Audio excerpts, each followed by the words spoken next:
What's up, everybody? Dan here, and this is For Your Mental Health Weekly, where we talk about different subjects concerning mental health and my unique experiences with them throughout my life. So, thank you very much for coming back to the podcast, the YouTube channel, wherever you discover or engage with this content. Thank you so much for coming back. I appreciate your support. And, it's cool that people actually watch or listen to the show. Hopefully it helps you out there as much as it helps me.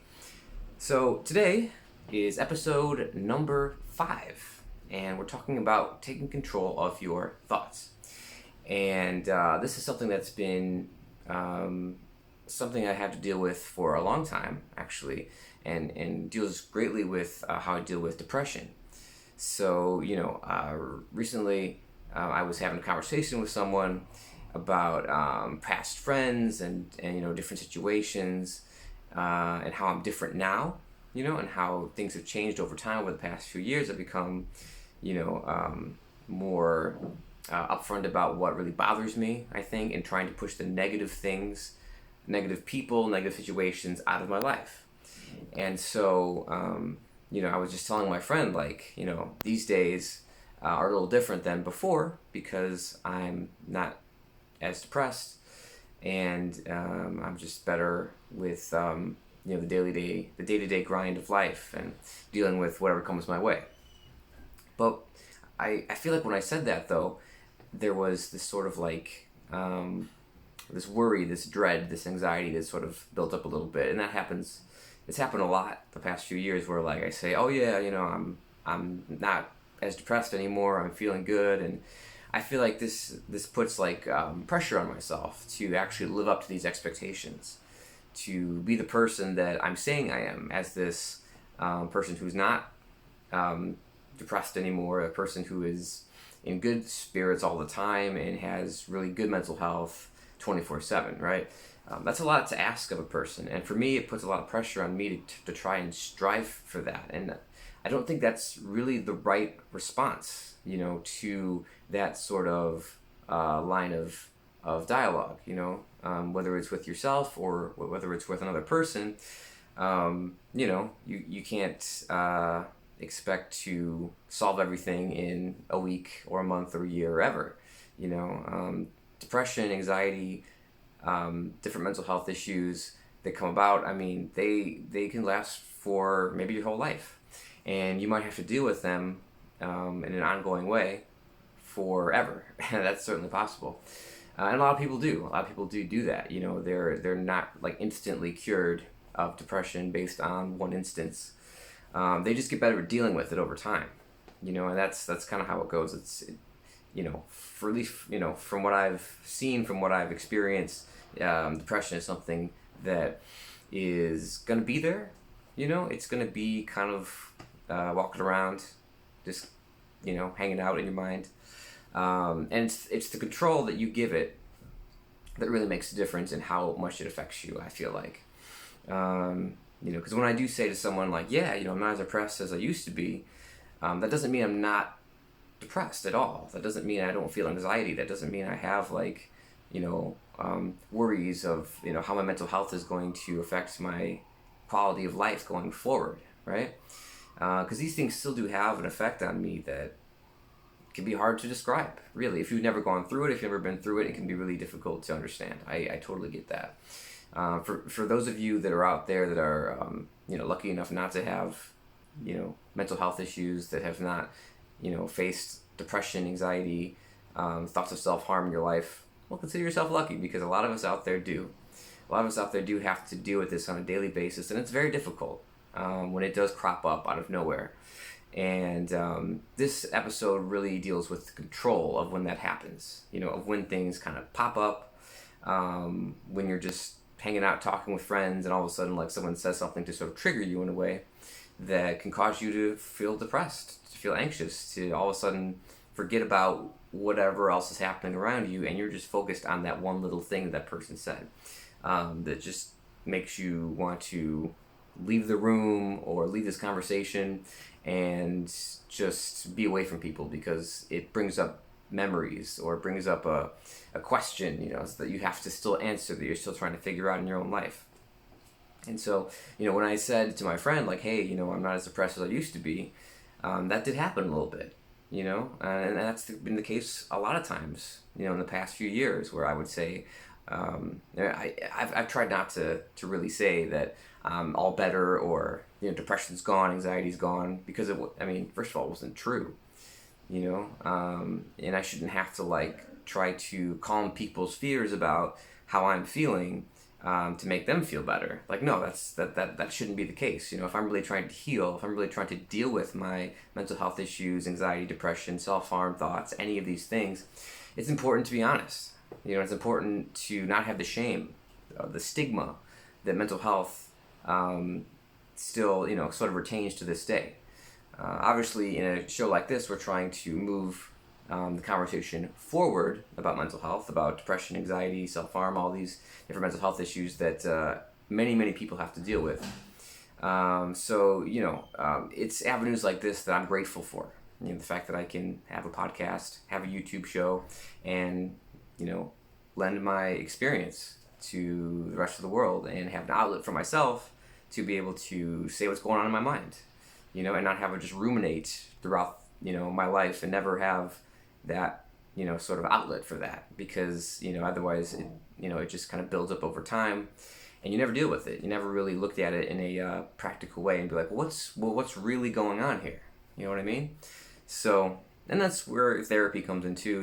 If you have issues with being on camera or recording an audio podcast or something like that, that's understandable. It's not the easiest thing to do in the world. That's when you can maybe do something different. Talk to a therapist, find a creative outlet in a different way that you are comfortable with doing, and just see where it goes from there. Have those parts of your life in place, because they're definitely going to help in getting you past what's holding you back. Absolutely.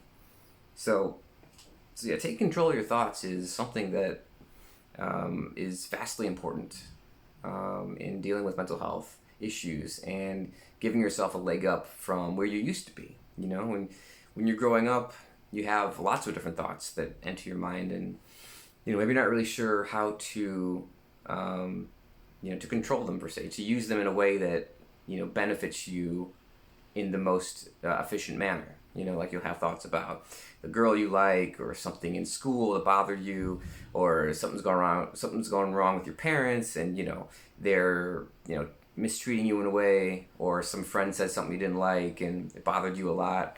Something on TV that really got to you and made you feel scared. We have all these different thoughts, and they can be a lot to handle, for sure, especially for someone younger, when you're very impressionable and you're just growing up in the world and you're trying to figure out how to become an adult, how to live with all these different moments and situations that crop up over time and enter your mind, enter your existence, and you see it right in front of you, and you gotta deal with it.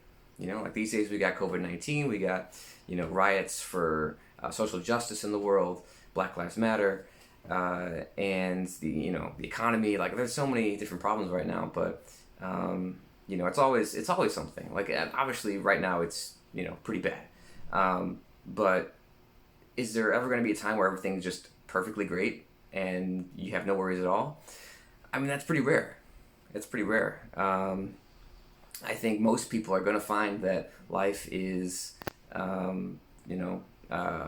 roller coaster, where you're going to have your ups and downs, where things are good for a while, and then you have something that comes in that just completely changes everything, and you have to reassess where you're going in life and how you're dealing with things. And so to take control of your thoughts, and to sit down and really think about, well, why am I depressed? Why am I anxious?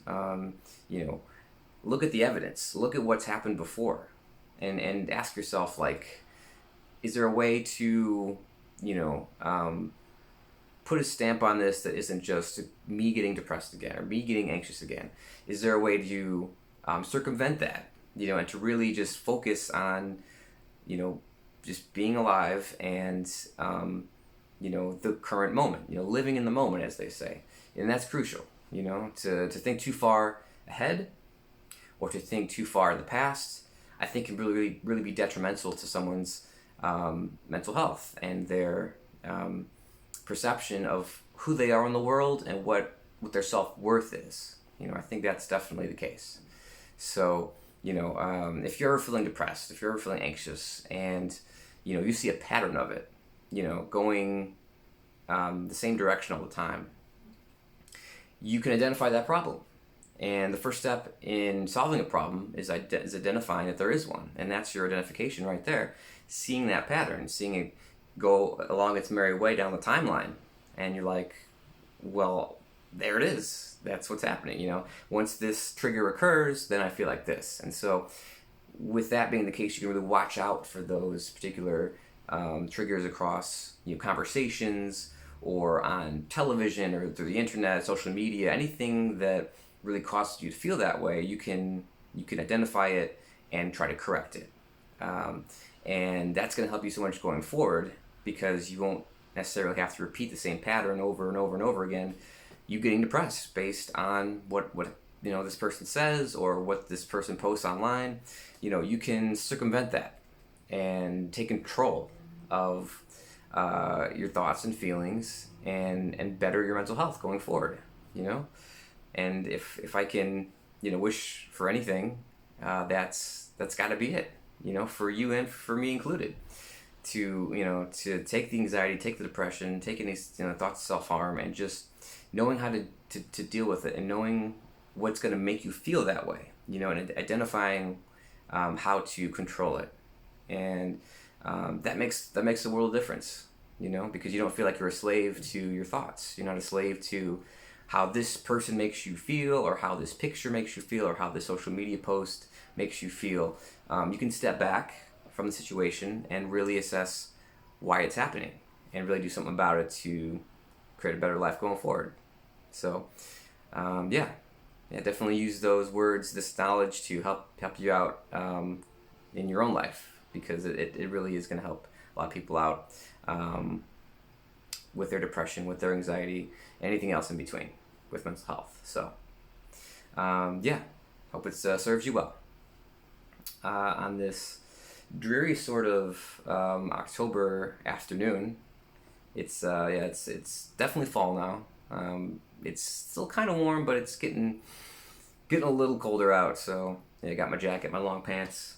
Be prepared. Take control of your wardrobe too, because it's gonna get cold.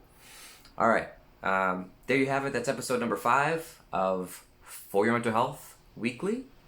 So thanks for watching. Thanks for listening on whatever platform you are absorbing this show on. Thank you so much for your support. And as always, thanks for watching, and follow your instincts. Peace out. Sayonara.